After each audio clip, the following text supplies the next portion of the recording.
அருகே மாதவபுரம் பகுதியில் 17 வயது சிறுவன் குத்தி கொலை செய்யப்பட்டிருக்கிறார். கன்னியாகுமரி அருகே மாதவபுரம் பகுதியில் 17 வயது சிறுவன் குத்தி கொலை செய்யப்பட்டிருக்கிறார். இதுகுறித்த கூடுதல் விவரங்களோடு இணைகிறார் நமது செய்தியாளர் சஜயகுமார். சஜயகுமார், விவரங்களை பதிவு பண்ணலாம். மோனிஷா, கன்னியாகுமரி மாதவபுரம் பகுதியை சேர்ந்த செங்கல்சூளை உரிமையாளர் கண்ணன், அவரது மகன் விஷ்ணு பரத் 17 வயது.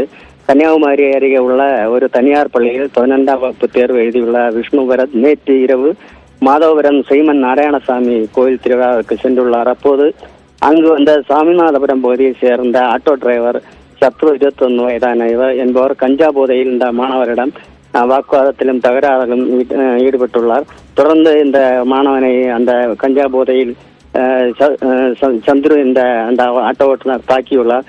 அதனைத் தொடர்ந்து அவரது கையில் இருந்த கூர்மையான கம்பியால் மாணவனை குத்தியதில் மாணவன் ரத்த வெள்ளத்தில் சம்பவ இடத்திலே உயிரிழந்த நிலையில் தற்போது தலைமறைவான அந்த ஆட்டோ ஓட்டுநரை போலீசார் கைது செய்து விசாரணை நடத்தி வருகின்றனர். 11வது வகுப்பு மாணவனை குத்தி கொலை செய்த சம்பவம் கன்னியாகுமரி பகுதியில் பெரும் பரபரப்பை ஏற்படுத்தியுள்ளது.